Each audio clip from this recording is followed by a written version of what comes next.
하마당 도이가 다윗이 하다데셀의 온 군대를 쳐서 무찔렀다 함을 듣고 도이가 그의 아들 요람을 보내 다윗왕에게 문안하고 축복하게 하니 이는 하다데셀이 도이와 더불어 전쟁에 있던 터에 다윗이 하다데셀을 쳐서 무찌름이라. 요람이 은그릇과 금그릇과 녹그릇을 가지고 온지라. 다윗왕이 그것도 여호와께 드리되 그가 정복한 모든 나라에서 얻은 은금 곧 아람과 모압과 암몬 자손과 블레셋 사람과 아말렉에게서 얻은 것들과 소바왕 르홉의 아들 하닷에셀에게서 노력한 것과 같이 드리니라. 다윗이 소금 골짜기에서 에돔 사람 18,000명을 쳐 죽이고 돌아와서 명성을 떨치니라. 다윗이 에돔의 수비대를 두되 온 에돔의 수비대를 두니 에돔 사람이 다 다윗의 종이 되니라. 다윗이 어디로 가든지 여호와께서 이기게 하셨더라. 다윗이 온 이스라엘을 다스려 다윗이 모든 백성에게 정의와 공의를 행할세. 스루야의 아들 요압은 군 사령관이 되고 아힐롯의 아들 여호사밧은 사관이 되고 아히두베의 아들 사독과 아비아달의 아들 아히멜렉은 제사장이 되고 스라야는 서기관이 되고 여호야다의 아들 브나야는 그렛 사람과 블렛 사람을 관할하고 다윗의 아들들은 대신들이 되니라.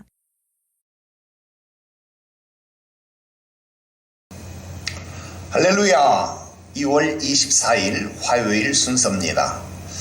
계속해서 사무엘하 8장은 다윗이 여러 전쟁에서 연이어 승리하는 장면을 기록하고 있습니다. 9절부터 18절은 그 승리의 결과와 더불어서 왕국이 정비되는 모습을 보여주고 있습니다. 하맛 왕 도일은 다윗의 승전 소식을 듣고 아들 요람을 보내어서 문안하고 축하하면서 예물을 드리고 있습니다. 또한 다윗은 여러 나라에서 얻은 은금과 놋을 취하게 됩니다. 겉으로 보면 국제적으로 안정을 취하고 있고 또 인정을 받으면서 부강한 왕국의 면모를 보이고 있습니다. 그러나 본문은 이런 단순한 정치 외교적 성공담을 보여주고 있는 것이 아닙니다. 승리 이후에 이런 외교적 성과 이후에 다윗이 무엇을 했는지, 그의 참된 신앙인의 태도가 무엇인지를 우리들에게 전달해 주고 있습니다. 하나씩 살펴보도록 하겠습니다. 첫 번째로 다윗은 승리의 결과를 하나님 앞에 구별하여 드렸더라 하는 것입니다. 여러분, 11절은 매우 중요한 말씀입니다. 다윗 왕이 그것도 여호와께 드리되, 그렇습니다. 다윗은 전쟁에서 얻은 금과 은 그리고 각 나라에서 취한 예물을 하나님께 구별하여 드렸다라는 겁니다. 여러분, 승리는 하나님께서 주신 것이기에 그 열매도 하나님께 돌려드리는 것이 마땅하다라는 신앙입니다. 여러분, 정말 대단하지 않습니까? 다윗은 승리의 전리품을 자기를 위해서, 자신의 이익, 사치, 또 권력, 그런 것들을 과시하기 위해서 사용하는 사람이 아니더라 하는 겁니다. 여러분, 우리도 삶의 열매와 성취를 누구에게 돌리고 있는가 하는 것을 한번 생각해 보시기를 바랍니다. 이 정도는 누릴 수 있어. 이 정도는 내가 좀 누려야지. 플렉스. 여러분, 우리가 그럴 때가 얼마나 많으냐 하는 것입니다. 그러나 우리가 하나님을 의지해서 얻은 승리라고 한다면 그 영광도 그 열매도 하나님께 돌려드리는 것이 마땅하다 하는 것입니다. 여러분, 다윗은 적어도 이런 신앙을 가지고 있었더라 하는 것입니다. 여러분, 우리가 계속해서 사무엘서를 공부하면서 한 가지 꿰뚫고 있는 관통하는 핵심이 무엇입니까? 이새의 아들 다윗을 만나니 내 마음에 합한 자다. 그 합한 이유가 무엇이냐를 밝히고 있는 것 아닙니까? 그렇습니다. 다윗이 하나님 마음에 합한 이유는 바로 이런 것들이었습니다. 그 어떤 것도 자신을 위한 것이 아니라 하나님의 영광을 위하여 드리고 있다라고 하는 것, 정말 하나님 마음에 합한 종의 모습 아닙니까? 바로 이런 모습입니다.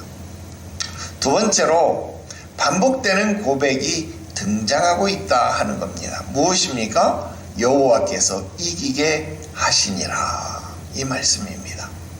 여러분, 2장 전체에서, 즉 8장 전체에서 여호와께서 다윗이 어디로 가든지 이기게 하시니라, 여러분, 이 말씀이 계속해서 반복되고 있다 하는 것입니다. 본문 14절에서도 같은 표현이 반복되고 있습니다.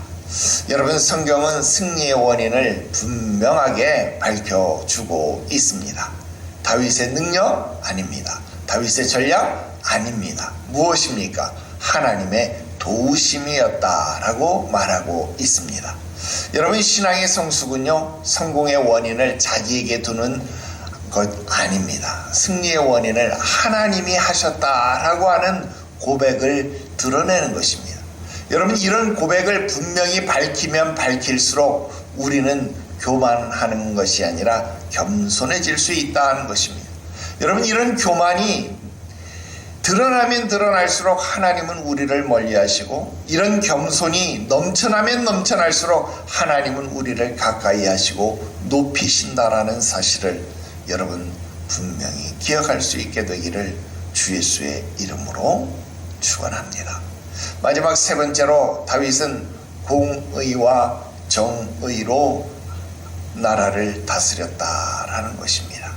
여러분, 공의와 정의 무엇입니까? 하나님의 속성 아닙니까? 그런데 하나님의 속성임과 동시에 우리가 함께 가질 수 있는, 우리 사람과 하나님이 동시에 가질 수 있는, 공유할 수 있는 속성, 공유적 속성이다 우리 공부했었죠. 15절은 다윗의 통치의 본질을 이렇게 보여주고 있습니다. 다윗이 온 이스라엘을 다스려 모든 백성에게 정의와 공의를 행하였다. 여러분, 멋지지 않습니까? 하나님의 속성대로, 하나님의 성품대로 그 백성들을 다스렸다라는 것입니다. 여러분, 우리의 삶의 모습 속에서 하나님의 성품이 드러난다? 여러분, 이 얼마나 멋진 삶이냐라는 것입니다. 승리를 경험한 다윗은 교만하거나 여러분 폭정을 하지 않았더라 하는 것입니다. 여러분, 그 삶의 모습 속에서 오히려 하나님의 통치하심을 본받아서 공의를 드러내고 정의를 드러내는 나라를 세웠다라는 것입니다. 또 이어지는 16절 18절 말씀은 어떻습니까? 행정 조직을 정비하는 모습이 드러나고 있습니다. 하나님께 영광을 돌리는 사람은요, 통치와 삶의 역사, 삶의 영역 속에서도 하나님의 성품을 그대로 드러내더라 하는 것입니다. 승리의 영광을 하나님께 돌리는 삶은 결국 공의로운 삶으로 이어지더라 하는 것입니다. 결론지어서 말씀드립니다. 사무엘하 8장 9절부터 18절, 여러분, 승리 이후에 다윗의 태도를 보여주고 있습니다. 다윗은요, 승리를 자랑하지 않았습니다. 전리품을 사유화하지 않았습니다. 오히려 모든 영광을 하나님 앞에 돌리고 하나님의 성품대로 공의, 정의로 나라를 다스리고 그런 나라로 만들어 갔더라 하는 것입니다. 오늘 우리도 크고 작은 승리를 경험하며 살게 될 것입니다. 사역의 열매, 가정의 형통, 개인의 성취 속에서 우리는 누구의 이름을 높이고 있습니까? 승리의 영광을 주님 앞에 돌릴 때 그 승리는 우리의 삶, 그리고 우리의 공동체를 세우는 복이 될 것이다 라는 것입니다. 기도 드립시다. 우리에게 참된 승리를 주시는 하나님 아버지, 우리가 어디로 가든지 우리로 넉넉히 이기게 하시는 하나님이신 것을 믿습니다. 우리의 삶 가운데 허락하신 모든 열매와 성취가 주의 주시는 은혜임을 고백합니다. 우리가 그 영광을 우리 자신에게 돌리지 말게 하시옵소서. 모든 것이 주께로부터 왔사오니 주님 홀로 영광을 받으시옵소서. 승리 후에도 교만에 빠지지 말게 하시옵시고 하나님의 공의와 정의를 따르는 삶을 살게 하시옵소서. 하나님의 성품을 드러내는 하나님의 자녀들 되게 하시옵소서. 우리의 가정과 우리의 교회와 우리의 자녀들의 삶의 모습 속에서 오히려 주의 이름이 높아지는 삶의 통로가 되게 하시옵소서. 언제나 우리의 삶의 모습을 통하여 여호와께서 하셨다, 하나님이 하셨다, 그런 고백이 우리의 입술에 있게 하시옵소서. 거룩하신 구주 예수님의 이름으로 기도드리옵나이다. 아멘.